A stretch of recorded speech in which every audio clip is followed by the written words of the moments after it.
Maya is 27. She has a steady job, a small house fund, and one very shiny problem. The dealer drops a red key into her hand. Everybody claps. Then her phone buzzes with the first payment. Somewhere behind her, the little glass house she has been saving for slides one step farther away.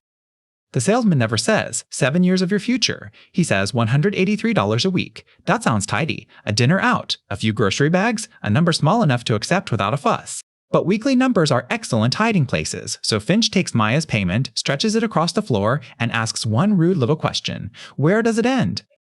Here is the plain version. Maya finances $50,000. Our illustration uses 7 years, 8.5% interest, monthly repayments, and no fees.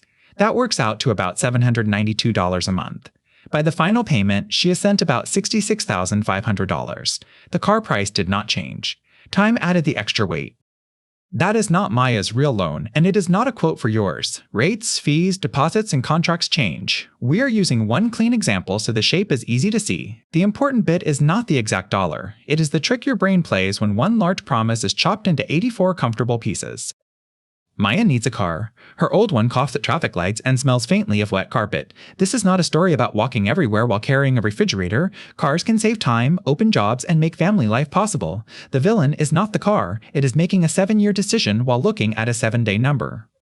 And the loan is only one pocket. Registration wants money. Insurance wants money. Fuel, tires, and servicing all form a polite little queue. Australia's transport affordability research tracks these as separate cost buckets because they are separate costs. The exact amount changes by car and place. The point is simple. The payment is the front door, not the whole house. Now watch what a long term does. It can make the monthly payment easier to carry. Nice! But the tunnel gets longer. Interest keeps riding in the passenger seat. Maya can change jobs, move house, have a baby, or simply get tired of the car. The contract does not get tired. It keeps arriving, 1 month at a time.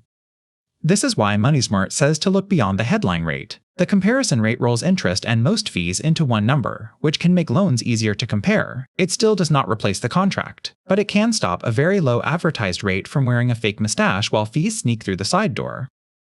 Then there is the balloon payment. It can make the regular repayments look smaller. That feels good today. But the missing weight has not vanished. It is tied to the end of the loan as one large lump. MoneySmart warns that this generally raises the total loan cost. Small now, big later. The balloon was never filled with air, it was filled with your money.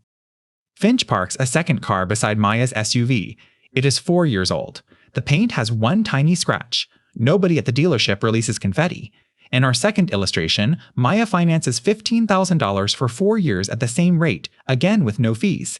The monthly payment is about $370. Less sparkle, much shorter shadow. Now the two choices race toward the same little house. The shiny SUV sends about $66,500 through the loan. The used car example sends about $17,700. The gap in loan cash flow is $48,766. Same assumed deposit, same example rate, different amount, different term, very different road. That gap is not magic profit. The newer car may still be worth more later. The cheaper car may need repairs.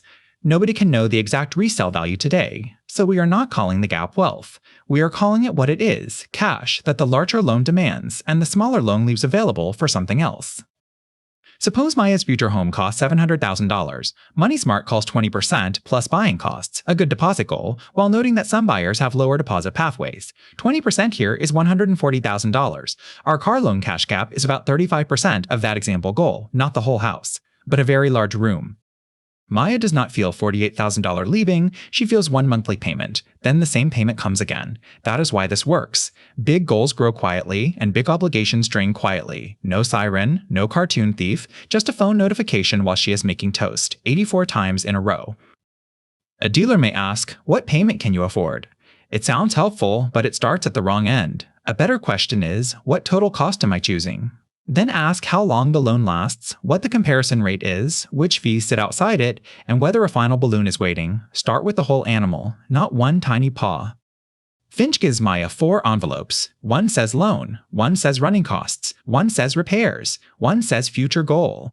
If the car only fits when the 4th envelope is empty, the car is not affordable for Maya's actual life. It may be affordable to the finance form. That is a different person, living in a world with no future plans. There is another test. Keep the old car for one more month if it is safe. Move the proposed new payment into savings. Add an honest amount for insurance and running costs. Then watch your real week.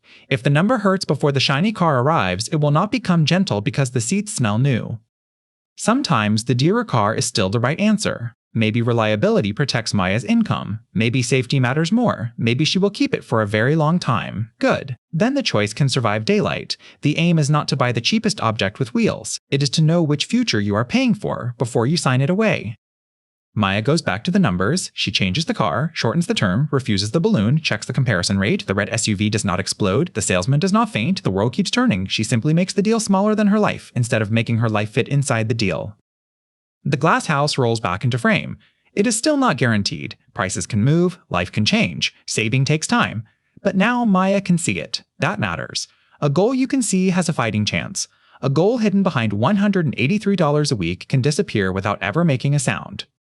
Before you take the key, write down 5 things: amount financed, total repayments, comparison rate, final payment, running costs. Then put your next big goal beside them. Do not ask whether the payment fits this Friday. Ask whether the whole choice fits the person you are trying to become.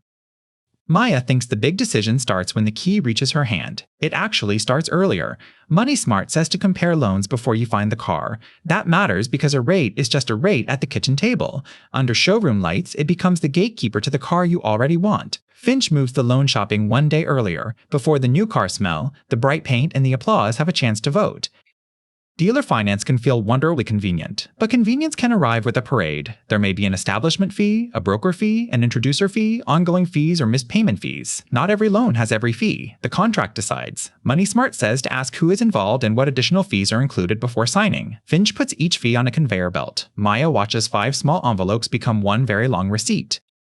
Months later, Maya asks the lender about home loan pre-approval. The lender does not see a shiny red SUV. It asks for evidence of her current financial situation and whether she can repay the home loan. We are not saying one car payment automatically blocks a mortgage. Every application is different. We are saying the obligation does not become invisible because it lives in the driveway. The house lender can see the calendar too. MoneySmart suggests checking what your possible home loan costs would look like if interest rates rose by 2 percentage points. That is not a prediction. It is a breathing room test. Maya looks at her future budget. The car payment already has a chair. Insurance has a chair, life has several chairs and never books ahead. When every dollar already has a job, one surprise has nowhere to sit. Breathing room is the space a plan needs to stay alive. There are 2 comparisons in this story, and they need different rulers. When you compare lender quotes, MoneySmart says the comparison rate should use the same loan amount and the same term. That keeps the quote test fair. When Maya compares the 2 cars, she is asking a different question. How much cash does each whole choice demand, and what future remains afterward? One ruler compares loans, the other compares lives. Mixing them makes a neat number and a useless answer. And here is the button nobody puts on the dashboard. Walk away. Ask for the written numbers. Compare your bank, other lenders, and the dealer. MoneySmart notes that high-pressure sales tactics can happen, and knowing your options can help you negotiate. Walking away is not saying no forever. It is stopping excitement from signing first. Maya steps into daylight. If the deal still fits tomorrow, it can survive being measured today. Maya still drives away. The music still rises. The key still feels good in her hand. But the price tag is finally honest. It shows the car, the interest, the time, and the future goal standing behind it. That is all Money for Nothing asks. Before money vanishes, make it show you where it is going.